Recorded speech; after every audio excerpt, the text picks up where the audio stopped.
मोमिन का तो मकसूद ही शहादत है, शहादत है मतलूब व मकसूद है मोमिन। न माले गनीमत न किश्वर कुशाई। मोमिन तो माल के लिए नहीं लड़ता, माले गनीमत के लिए नहीं लड़ता, उसका तो मकसूद मतलूब ख्वाहिश तमन्ना ही शहादत है।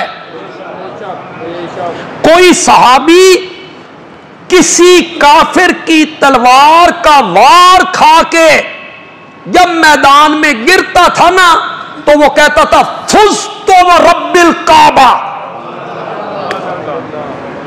तो उन्होंने कभी तर्जुमा आंदा होंदा ना, फिर तो बड़ा मजा था। उर्दू में कहां मजा रह गया। फुज़्तु व रब्बिल काबा, वाव कसमिया है। फुज़्तु व रब्बिल काबा, काबा के रब की कसम है मैं कामयाब हो गया।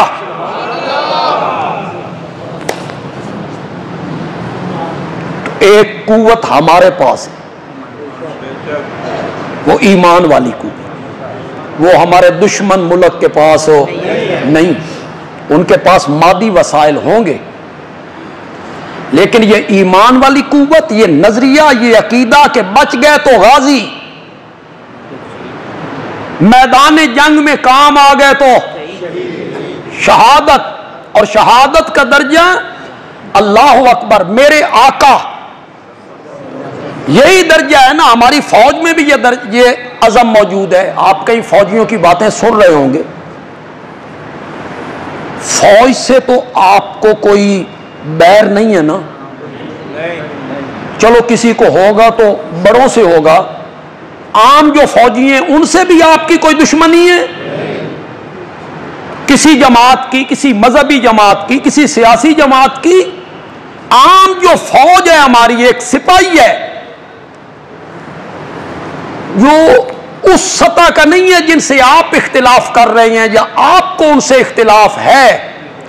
उस इख्तिलाफ को भी अब खत्म होना चाहिए, इस मौके पर उसे भी खत्म होना चाहिए। लेकिन जो हमारा आम फौजी है, चंद हजार, जो उस मईशत के लिए, गुजरान के लिए उसको मिलता है, और वो 6-6 महीने अपने बाल बच्चों से और बीवी से और माओ से जुदा रहता है।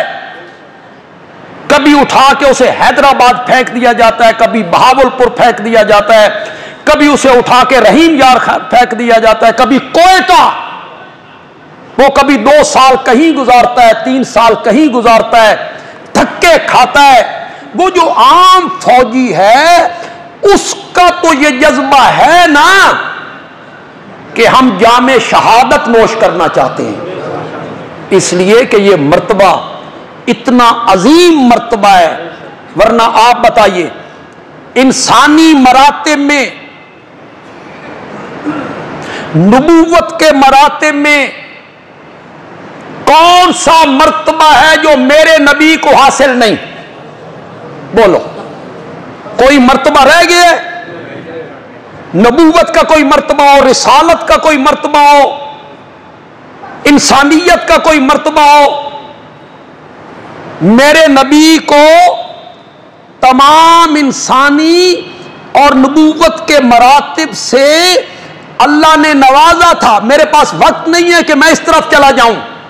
हजरत मूसा रो रो के कहते हैं, दुआएं मांगती हैं, हाथ फैलाती हैं, रब्बी शरहली सदरी, मौला मेरा सीना खोल दे, मेरा शरा सदर कर दे। रो रो के दुआएं मांग मांग मांग के शरा सदर होता है। और इधर मेरे नबी की बारी आती है तो अल्लाह बिन मांगे कहते हैं, अलम नशरह लका सदरक, कि हमने आपका शरा सदर नहीं कर दिया। तो वो सारे मरातिब मेरे नबी को हासिल है। 3 सदियां रोए थे। हमारा बाबा और हमारी मां, पता नहीं ज़हन में आया कि नहीं, मौला जे तन मनाण दा तरीका सन नहीं आंदा ते आप दस ना किए मनीना। कैसे राजी होगा? बता मौला तू किस तरह राजी होगा? 3 सदियां रोए, गिड़गिड़ाए, आइयां की, आंसू बहाए, एक आयत मिली, एक आयत पढ़ो, रब्बना ज़लमना अनफुसना व इल्लम तग़फिर लना व तरहमना। 3 सदियां रोने के बाद एक आयत मिलती है, और इधर मेरे नबी की बारी आती है तो बिन मांगे रब पूरा कुरान मेरे नबी की झोली में डाल देता है। कौन सा मर्तबा है जो मेरे नबी को हासिल नहीं? हजरत सुलेमान का तख्त है तो 1 महीने की मसाफत सुबह, 1 महीने की मसाफत शाम को तय करता है, और मेराज वाली रात जो सवारी मेरे नबी को मिलती है वो कदम वहां रखती है जहां मेरे नबी की नजर पहुंचती है।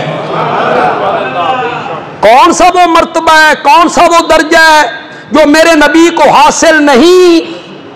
इसके बावजूद जरा गौर कीजिए, सब कुछ मैंने क्यों बयान किया है? आपके दिल में एक जज्बा पैदा करने के लिए, अपने दिल में एक जज्बा पैदा करने के लिए। इन तमाम मरातिब के बावजूद मेरे नबी कहते हैं लवदित्तो अन उक़तला फी सबीलिल्लाह। मेरी बड़ी तमन्ना है कि मुझे जब भी मौत आए तो शहादत की मौत आए। इतना दर्जा तो है ना कि इन तमाम दर्जात के बावजूद मेरा नबी तमन्ना कर रहा है लवदित्तु अन उक़तला फी सबीलिल्लाह। जरा आगे सुनिए, आगे सुनिए। सुम्मा ओहया सुम्मा उक़तल सुम्मा ओहया सुम्मा उक़तल सुम्मा ओहया सुम्मा उक़तल। फिर अल्लाह मुझे जिंदा करे, मैं फिर मारा जाऊं, फिर अल्लाह जिंदा करे, फिर मारा जाऊं, फिर अल्लाह जिंदा करे, फिर मारा जाऊं। तो ये जज्बा मुसलमानों के अंदर